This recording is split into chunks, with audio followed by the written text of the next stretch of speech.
Knygoje When God Was a Woman teigiama, kad prieš daug metų buvo laikai, kai žmonės dar nežinojo, jog tam, kad gimtų vaikas, reikalingas ir vyras. Nes jie nežinojo, kaip atsiranda vaikai. Įsivaizduok, buvo moteris, ji užauga, kraujuoja ir iš jos išeina žmogus. Ir to meto žmonės manė, kad vienintelė būtybė Žemėje, kuri gali kurti gyvybę, yra moteris. Body of a woman is the creator of life. I'm sorry. That's false. The everything. We create life. Todėl daugelį senųjų religijų buvo garbinamos deivės, buvo moteriški dievai, moteris dar buvo ir šeimos galvos. Ir tūkstančius metų žmonės žinojo, kokia galia slypi moteryje. Jie net garbino šią dievišką jėgą. Tai kas nutiko? Kad šiandien mes praradom ryšį su šita jėga.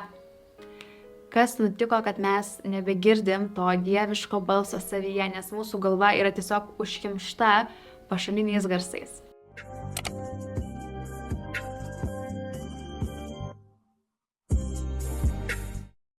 Sveika, aš esu Gustevin ir čia dalinuosi saviugdos, moteriškumo ir kvantinės fizikos patarimais, kurie padėjo man pakeisti realybę ir išeiti iš tamsiausių minčių.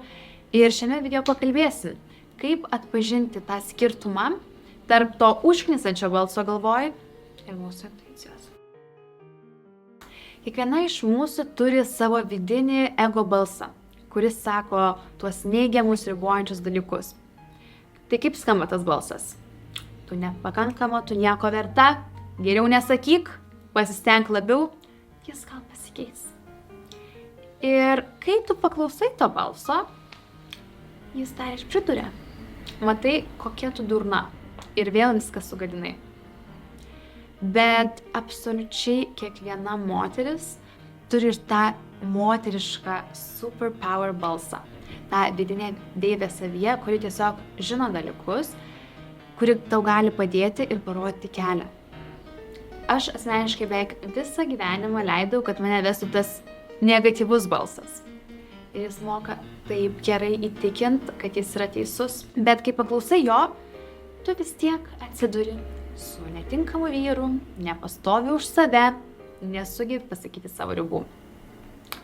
Bet dabar aš žinau, aš suradau būdą, kaip jį uždominuoti. Ir pasidalinsiu tuo su tavim. Mažas pratimas, kad suprastum, kas tu iš tikrųjų esi. Mintyse pasakyk, man viskas gerai. Ir dabar pasakyk garsiai, man viskas gerai. Kuris iš tų dviejų balsų esi tu? Tas, kuris pagalvojo, ar tas, kuris pasakė. Ir tu nesi nei vienas iš jų. Tu esi ta, kuri pastebėjo abu. Ir tu esi ta, kuri gali nuspręsti, ar aš dabar pasakysiu tai garsiai, ar pagalvosiu. Ir tu esi ta, kuri suvokė, kad tai buvo mintis, o tai buvo balsas. Tai ką gali pradėti daryti, jei nori priartėti prie to vidinės deivės balso, yra treniruoti šitą suvokimą. Ir sakyk savo, aš girdžiu, aš pastebiu. Nes ta dalis, kuri lieka už minčių ir proto, ta dalis, kuri stebi, tai ir yra tavo siela. Tai yra ta supergalia.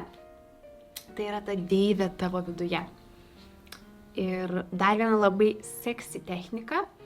Tai, žinai, pas mane protas irgi labai aktyvus. Ir kada mintys labiausiai suaktyvėja, kai aš atsigulu į lovą.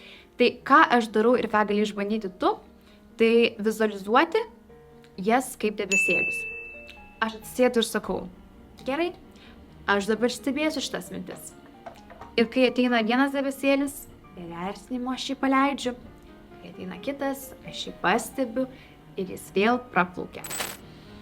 Viena mintis apie kažką, kas nutiko prieš 5 metus, tai aš sakau, viskas tam gerai, bet tada vėl paleidžiu. Kita mintis apie rytojų, ką turiu daryti, ir vėl paleidžiu.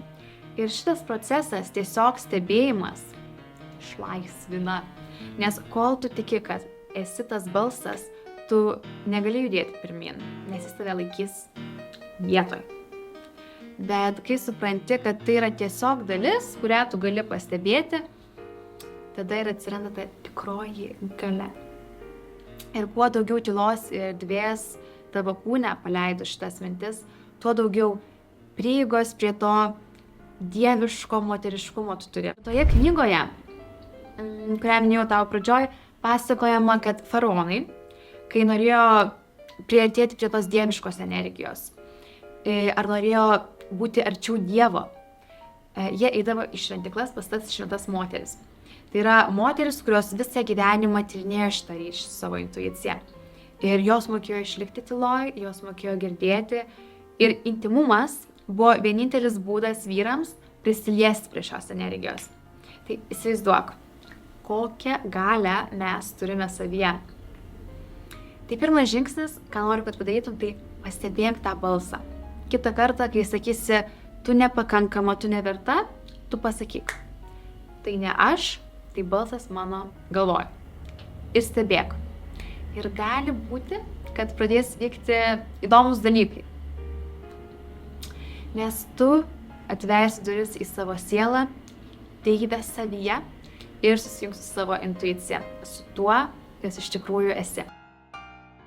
Ir dovanėlė, video aprašyme rasi mano nemokamą 7 žingsnių gidą tavo naujai versijai sukurti ir tikiu, kad jis tau suteiks dar daugiau įžvalgų. Ir nepamiršk paspausti subscribe ir taip pat gali sekti mane Instagrame. Ir man būtų labai įdomu sužinoti, kaip tu manai, kaip per ateinančius 10 metų keisis moteriška energija pasaulyje. Tai lauksiu tavo pasidalinimų komentare ir bye bye. Čius. Adios.